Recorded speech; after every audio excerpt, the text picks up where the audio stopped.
Én azt szeretem, hogyha valaki szenvedélyesen szereti azt, amivel foglalkozik, és ez nem olyan gyakori.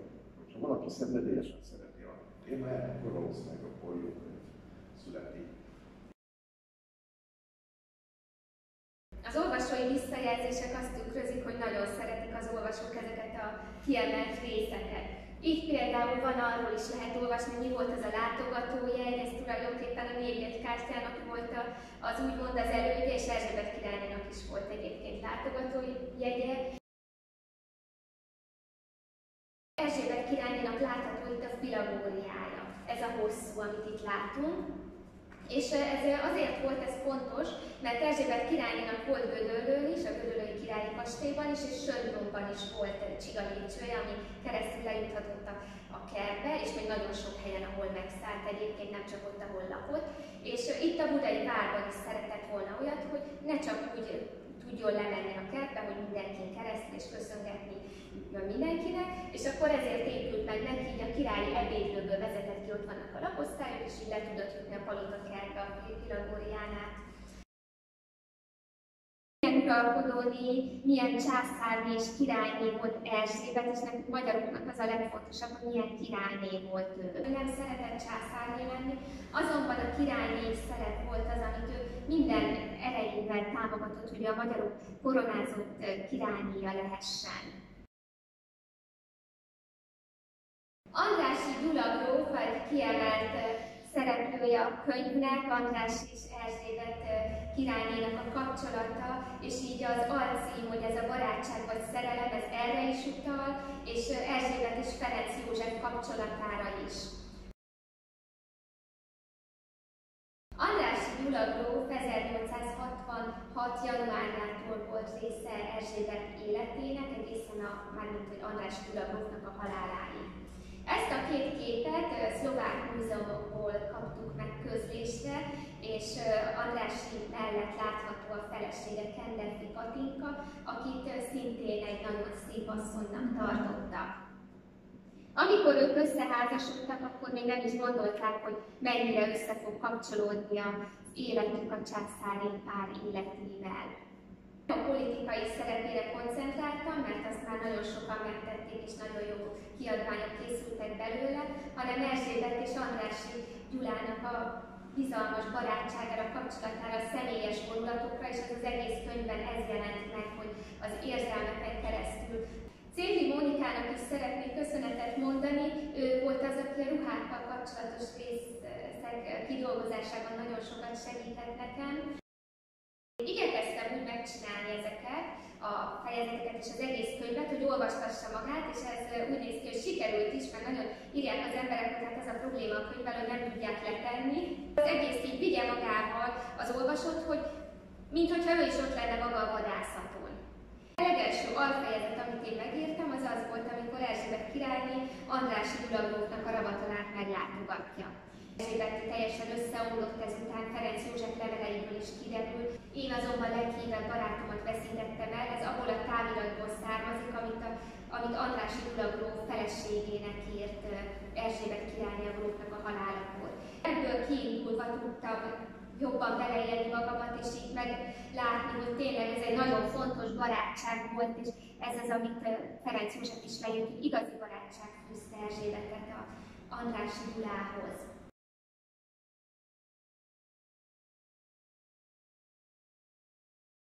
Több báli jelenetet is igyekeztem rekonstruálni, úgy próbáltam felépíteni, hogy találtam egy érdekes történetet, mármint úgy, hogy valami napló bejegyzést, és akkor utána próbáltam megtalálni, hogy mi volt még ugyanazon a bálon.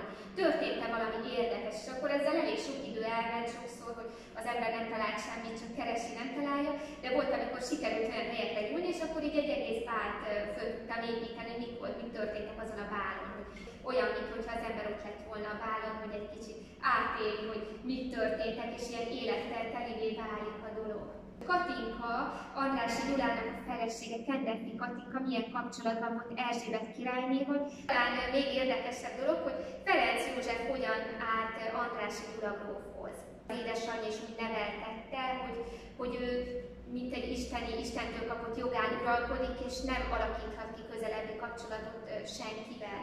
Viszont Andrássy Gyulát nagyon megkedvelte, le tudjon helyezkedni az olvasó, hogy belecsöppenjen, hogy tényleg ilyen, mintha regényes lenne, mintha regényt olvasna, de mégse regény. De nekem ez volt a kihívás, mert ahogy mondtam, hogy én nagyon szeretek írni, és nagyon szerettem volna mindig is írni, és én a nagy közönséghez akartam írni, hogy minél több ember elolvassa ezt a könyvet, és azok is, akik elolvassák a bulvárcikkeket, és olvasnak regényeket Erzsébet királynéről, olyan, akkor követik el a problémát, nem gondolnak bele abba, hogy a mai szemszögből nem lehet megítélni az akkori történéseket, illetve éljük magunkat a történetbe. Ehhez a képhez a következő képaláírást tettem. Minden családtagnak külön udvartartása volt, amelyhez külön személyzet tartozott. A szertartásos udvari légkörben meghitt, bensőséges együttlétekre nehezen adódott lehetőség. A családtagok ritkán találkoztak egymással, amikor pedig együtt voltak, gyakran jöttek zavarba, mert amit mondtak volna a másiknak, nem tudták, mondhatják-e, vagy hogy hogyan mondják. Mária Valéria számos naplóbejegyzése erről árulkodik, de Erzsébet királyné is többször tett utalást erre. Magam is érzem, hogy Rudolf nem boldog. Gondolkodom rajta, hogy mit tehetnék. De nem merek beleavatkozni, mert én magam annyira szenvedtem ettől az anyósom idején, hogy nem szeretnék hasonló hibába esni. Erzsébet királyné, amikor csak tehette már, akkor magyar hölgyeket választott maga köré, viszont az udvartartásának egy része az osztrák kellett, hogy maradjon. Nem csak olyan udvarhölgyet, akiről eddig sokat lehetett olvasni, olyat hoztam be, hanem más udvarhölgyeket is. Meyerling is szerepet kapott, próbáltam olyanokat elővenni, amiket mások nem foglalkoztak vele. Bécsi angol nagykövetnek a feleség és lejegyzett dolgokat, ebből most csak egy kicsit olvasnék fel Adolf Korona herceg halálával kapcsolatban. A Korona herceg holttestét még azon az éjjelen hozták a Burgba. Miután Augustus másnap délelőtt visszatért a császári rangból, ahol legnagyobb megdöbbenésére megmutatták neki a halottat, ezt mondta. Az arckifejezése igen békés, de a homlokára egy furcsa éjjeli fejfedőt húztak. Tehát kilocsantotta az agyát. Csak ennyit mondtam Augustusnak és Reuszéknak, akik elköszönni jöttek angliai utazásom előtt. Mindannyian őrültnek néztek. A hercegné szerint az éjjeli fejfedő csak azért volt a fején, hogy a jegerést megtartsa. Amit még nagyon fontosnak tartottam, hogy Erzsébetet nagymama szerepében is bemutassam. Itt Mária Valériával láthatjuk, és az ő családjával és 3 gyermekkel. Miután meghalt Rudolf trónörökös, Erzsébet szinte csak feketét hordott, és csak néhány olyan alkalom volt, amikor színes ruhát vett fel. Sokkal több alkalom volt valójában, és ezt Széli Mónika be is bizonyítja, hogy Mária Valériának a gyermekeinek a keresztelőjekor Erzsébet színes ruhát hordott. És hogyha itt már látjuk, hogy a 3. gyermek van, mert itt az első az Ella, akkor ott a Ferenc Károly Salvator az ölében Valériának, és a kis Hubert van Erzsébetnek a kezében, és itt is, hogy már 3. gyermek, és itt is, hogy Erzsébeten színes ruha van a keresztelő erejéig, úgyhogy ez csak egy pár órát jelentett, amíg ezt a ruhát fölvette, hogy levette a gyászt.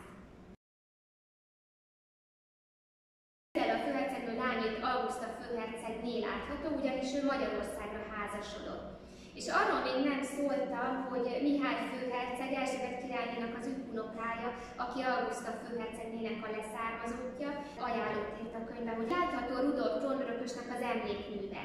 És hogy mondják azt, hogy Erzsébet nem foglalkozott az unokáival, hogy itt még ezt a keresztelőt sem tartotta fontosnak, hogy ő elmenjen az első gyermek keresztelőjére, az Auguszta első gyermekére. Ez valójában a 2. dédunokája volt Erzsébetnek, csak az első az 2 hónappal előtte született, és nagyon hamar meghalt pár hetes korában.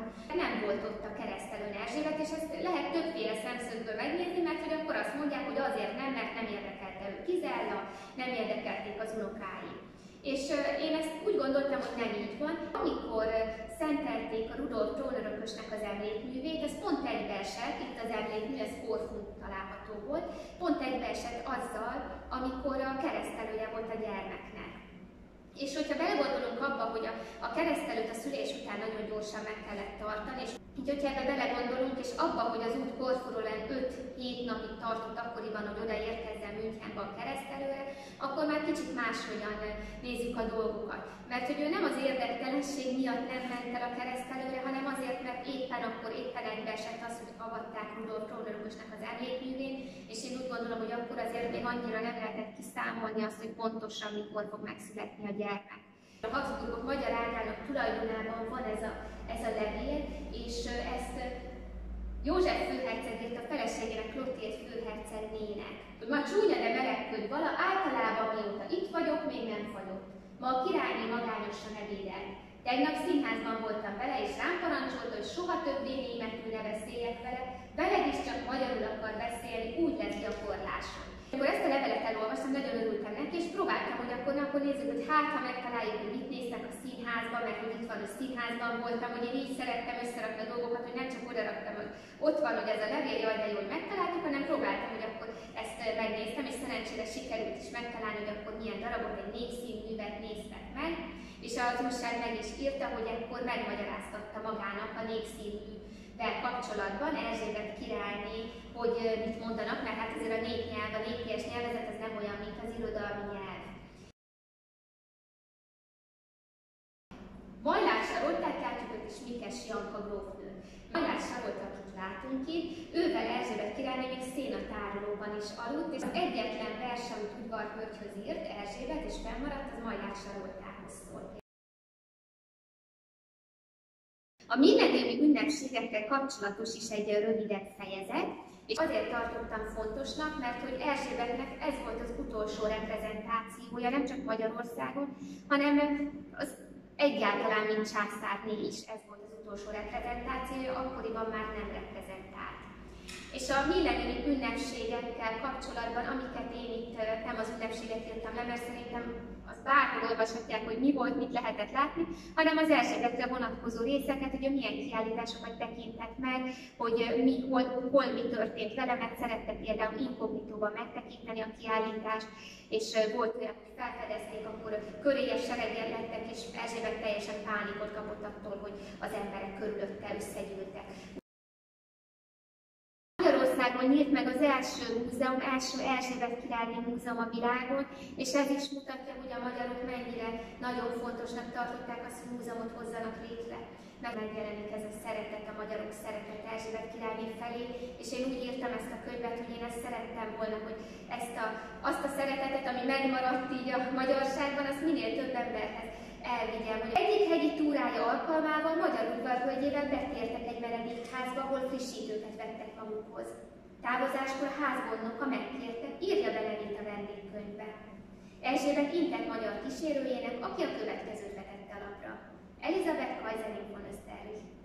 A királyné megnézte az írást, és a fejét rázta, de nem szólt semmit. Csak lehúzta a kesztyűjén, majd felvette a tollat, és ezt írta ugyanarra a lapra. A németül beírt neve és titulusa alá. Erzsébet magyar királyné.